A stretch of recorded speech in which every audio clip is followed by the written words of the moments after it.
Back in February 2016, I was assaulted by Adam Bennett, who is the head of the motion picture department at William Morris Endeavor. And I just couldn't get how he said that he didn't, like he froze, like he was afraid.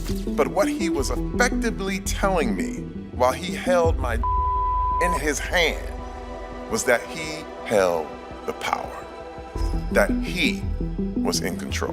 After years of being mocked, ridiculed, and disrespected for speaking out, Terry Crews seems to have sent a brutal threat to the who tried to break him. We have seen powerful men in Hollywood and elsewhere finally held accountable for and Why did some of the biggest names, like 50 Cent, mock a man for being brave enough to expose Hollywood's dark secrets?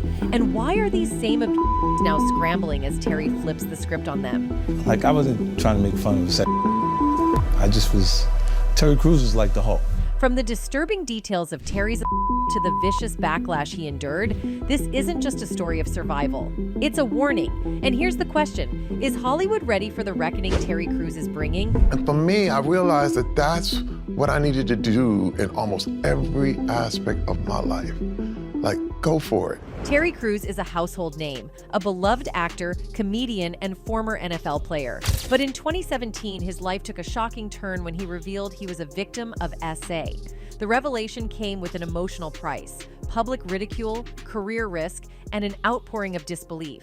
But Crews didn't back down. Instead, he became one of the few men in Hollywood to publicly challenge the industry's toxic culture, even as he faced the wrath of celebrities like 50 Cent and some of the very institutions he once trusted. For context, in 2017, Terry Crews became one of the first men to come forward with his story as part of the #MeToo movement. With a series of tweets he started with, "My wife and I were at a Hollywood function last year, and a high-level Hollywood executive came over to me and groped my privates." Then, in an interview on Good Morning America, the actor identified the executive as Adam Bennett, a high-powered talent agent with William Morris Endeavor. Back in February 2016, I was assaulted by Adam Bennett, who is the head of the motion picture department at William Morris Endeavor. Crews opened up to Michael Strahan, saying he felt powerless and unfairly judged by the public once the story broke. "When a person of power breaks that boundary and violates that boundary, you're a prisoner of war," he said. He told Newsweek he was victim-shamed. "I remember a time when people told me, it's impossible for you to get SA'd. You're too big, but that's like saying you're too big to get shot," he said, adding that he realizes now that #MeToo isn't a woman's issue, it's a humanity issue. Following Terry Crews' SA allegations, he was invited to testify before the Senate Judiciary Committee about a bill to support survivors. I was assaulted by a successful Hollywood agent. The assault lasted only minutes, but what he was effectively telling me while he held my in his hand was that he held the power. After filing his lawsuit, Crews said calls stopped coming in. In 2018, he told BuzzFeed, "People don't understand that Hollywood is a very violent place. The best way to put it is that it's like a plantation." A year later, on The Clay Kane Show for SiriusXM, he was asked if he felt freed. He replied, "I ran away. I'm the slave that ran away. You gotta understand, I was being followed. Our phones were tapped. You talking a lot of money, $1 billion industry. The whole point was to find dirt on me that they could use against me." Apparently, it's hard to keep a guy like Terry Crews down, whose career seems to be thriving in spite of it. "They don't want to see me comment, but I'm not going anywhere," he declared to BuzzFeed. After Terry Crews spoke in front of the Senate Judiciary Committee, 50 Cent decided to post his 2 cents on the situation. Much to the dismay of the rapper's fans, he left disappointed by his rhetoric. The rapper took to his Instagram to post a meme of Crews that depicted the actor saying, "I got R, my wife just watched. LOL, what the F is going on out here, man?" He captioned the post, "Terry, L froze in fear. They would have had to take me to jail. Get the strap." Of course, the public immediately came to the defense of Crews. The In Day Club rapper deleted the post shortly thereafter. To attempt to defend himself, 50 went onto The Larry King Show the next month. Like, I wasn't trying to make fun of a victim. Terry Crews was like the Hulk. During the conversation, he reiterated that people would need to bail him out if he was in Cruz's situation. The actor initially responded to the Instagram post when TMZ caught up with him, saying he loved listening to 50s music. But in 2019, Cruz called out the men of color who had joked about his essay, specifically 50. Abusers protect abusers, but they mock survivors as well, the actor wrote on X. When you see me, keep it moving. The non-apology was definitely not accepted. Following the backlash, the rapper doubled down with another message that basically told people to stop being so sensitive and that he wasn't going to talk to the press. He tweeted, "This is me recovering from having my sense of humor removed this morning. People are so sensitive. My doctor said L will be fine in 6 weeks, but my publicist said if you see any journalist, play dead." The initial post attracted swift condemnation, including from Cruz Brooklyn Nine-Nine co-star Chelsea Peretti. Our and are often approached as women's issues, where boys and men are sidelined as silent victims, she posted on X. That Terry Crews is speaking out about this culture is a good thing, and supporters need to be louder than those who chose to ridicule him for speaking his truth. Meanwhile, one fan wrote, 50 Cent is trash and has been for a while. He's disgusting and perpetuates our culture, and he hasn't had a hit since a 0-3. He better apologize to Terry Crews, and people that found what he said funny are just as Anyway, instead of making Terry look bad, Fifth's comments exposed just how broken the system is. But this was only one of many dark moments in Terry's life. While the world saw him as a lovable, muscular teddy bear, deep down, he carried years of pain. Terry once admitted the reason he became such a massive, muscular guy was that he thought he'd need to one day his father. A lot of my desire to be strong was because I knew one day I may have to my father. Terry's father was an abusive alcoholic, and his mother was deeply religious. My earliest memory is of my father knocking my mother out. He was physically abusive, just straight up. It's wild because he didn't hit us because my mother would end him. But my mother let him hit her. I wouldn't even say let, but she kind of took her abuse as part of the course. Divorce wasn't an option for his mom because of her religious beliefs, so Terry grew up watching constant violence. His mother's strict religion also meant he couldn't go to the movies, watch TV, or listen to music. Instead, he turned to drawing to escape his reality. I started this art ability simply because I had a huge imagination and wondered what the world was like. People would tell me about movies they saw, and I would try to draw them out because I couldn't see them. Terry always knew he wanted to be an artist. Whether it was drawing, playing the flute, dancing, or acting, he had big dreams. But coming from Flint, Michigan, being an artist didn't seem like a realistic career path, so he buried those dreams. When he got to 9th grade, Terry was finally allowed to play sports. Thanks to his size, he stood out in football, especially on defense. In high school, he was the backbone of Flint Academy's team. Still, even with his talent, he didn't get any college football offers. However, he did win an art scholarship to Western Michigan University. Once at WMU, he gave football another shot. With his size and athleticism, he made the team as a walk-on player. As a defensive end, Terry's performance was impressive. He helped lead his team to big victories, including a Mid-American Conference championship in 1988, earning him honors and recognition. Despite his love for art, Terry saw football as a way to make a living. Plus, he had a big dream to pursue. We were sitting at a Wendy's parking lot. We were sitting in the Wendy's. They had little places in the front where we sit there. And I said, look, first I'm gonna play in the NFL. Then we're gonna move to Hollywood. We're gonna make movies. In 1991, Terry's dream came true when the Los Angeles Rams drafted him in the 11th round. But reality hit hard. As a rookie, he played only 6 games and spent the next 2 seasons on the sidelines. Unlike the big-name players, Terry didn't get million-dollar contracts. If you didn't make the team or got injured, you didn't get paid. Over his 7-year NFL career, he bounced between 6 teams, constantly getting cut and struggling to make ends meet. To survive, Terry relied on his artistic talent. I would get cut from a team and go back into the locker room to ask the players if they wanted their portraits painted. That's how I survived, he said. Terry wasn't a star, and he knew it. He stayed humble and used his art to support his family. He charged players $5,000 per portrait, just enough to pay rent and buy groceries for his wife and 2 daughters. By 1997, Terry was almost 30 years old and realized he wouldn't get a permanent spot on an NFL team.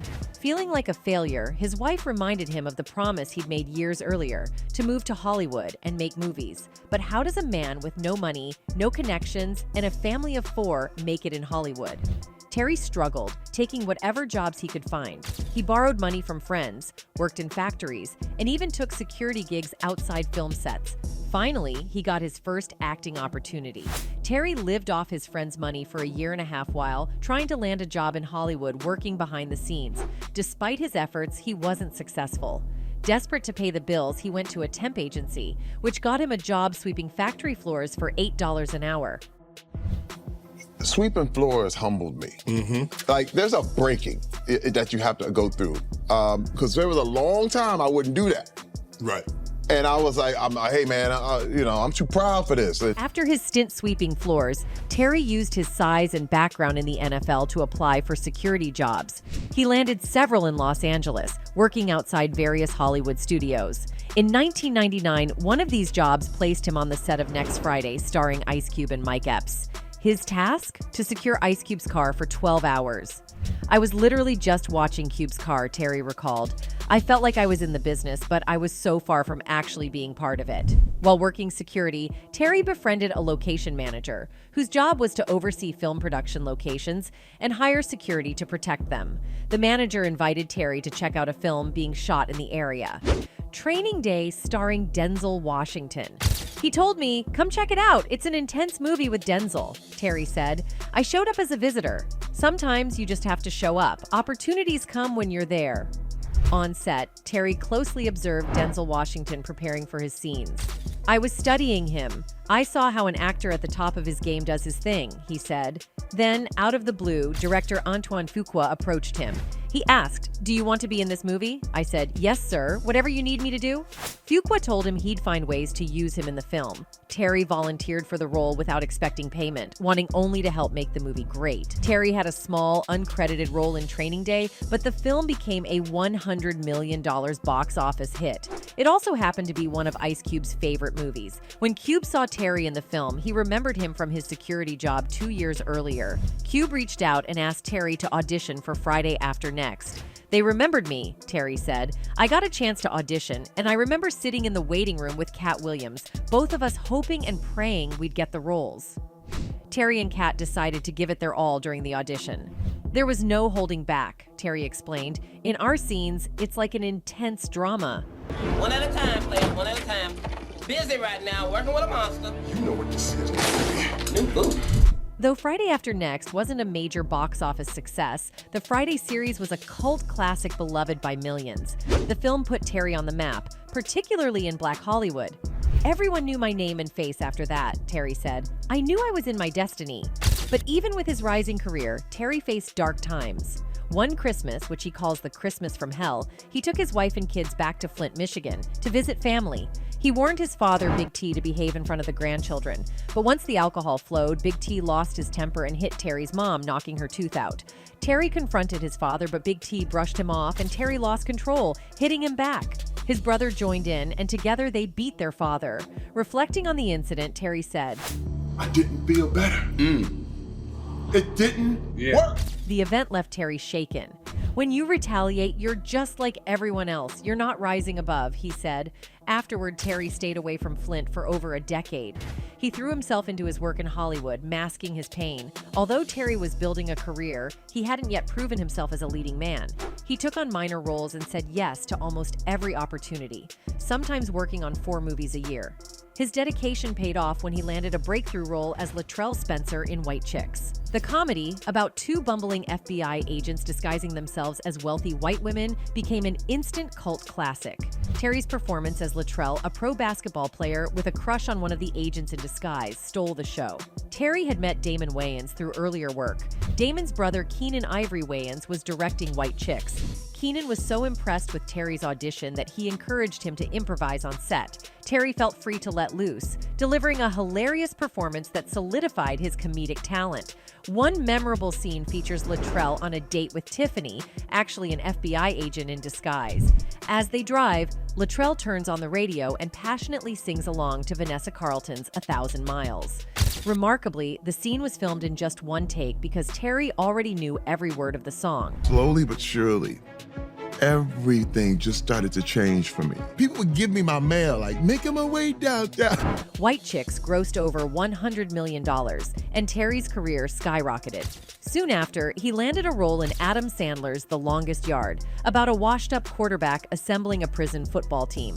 Terry played Cheeseburger Eddie, a character known for smuggling fast food into the prison. Terry continued his momentum with a role as President Camacho in the cult classic Idiocracy. Directed by Mike Judge, the film imagined a dystopian future ruled by incompetence. Terry's portrayal of the bombastic wrestling star turned president earned him praise for his comedic timing. It was ironic because President Camacho could probably win an election today, Terry joked.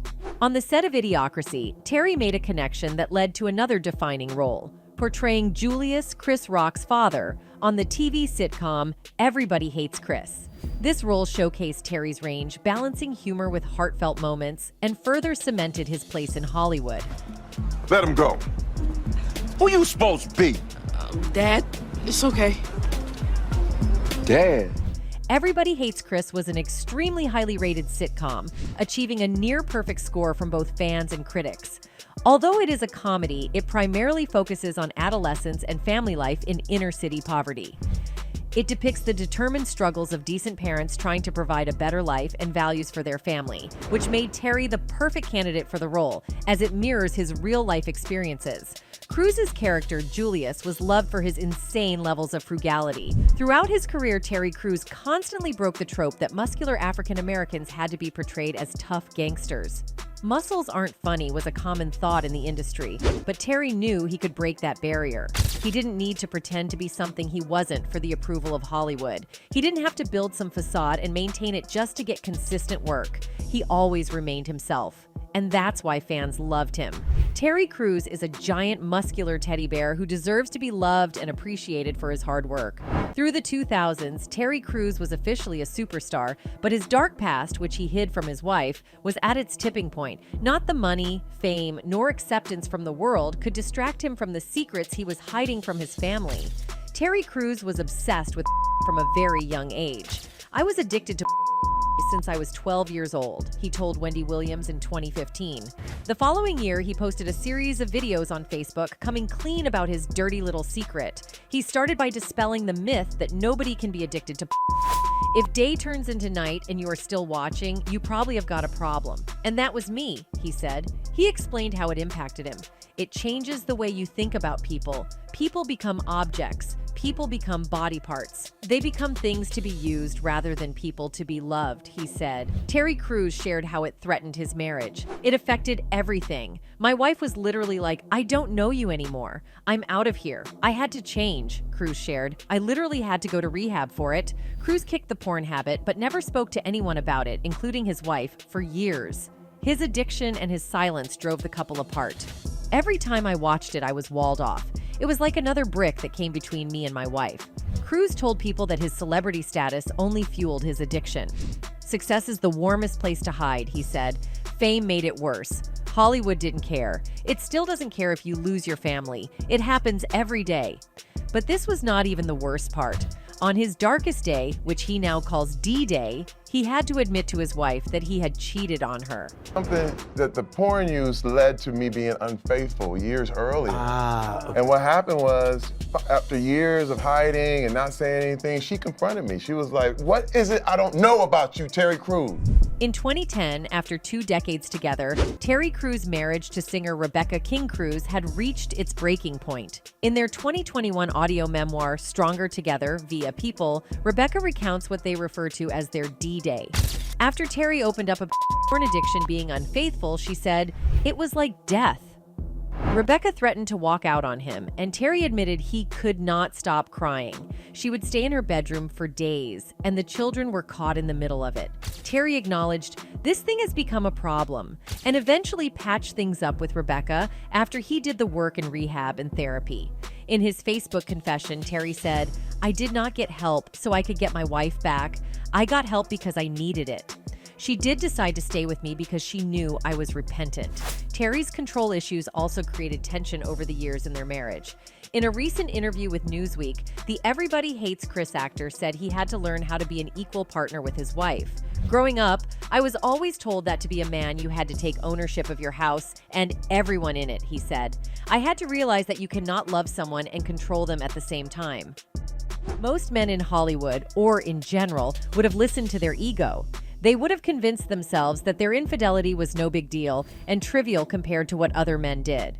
A Hollywood star like Terry Crews might have even left his wife and married someone younger, but how would his kids view him? Terry Crews was trying to be the role model his father never was. He also loved his wife and cherished her loyalty to him. She stuck by him when he had nothing, and she believed in him. He knew that was something he could not just let go. They spent years repairing their relationship, and today they use their story as a way to help other couples revive their relationships. In any case, since coming forward, Crews has remained steadfast in his mission to hold Hollywood accountable. He has used his platform to advocate for change, partnering with organizations and speaking at events dedicated to empowering survivors. Meanwhile, his and detractors seem to have faded into obscurity, their attempts to silence him proving futile. While the industry has made strides toward addressing misconduct, Crews' story highlights the work still left to be done. For many, he remains a symbol of resilience and courage, someone who refused to let the weight of public scrutiny silence him. Anyway, that's it for this video, folks. Bye.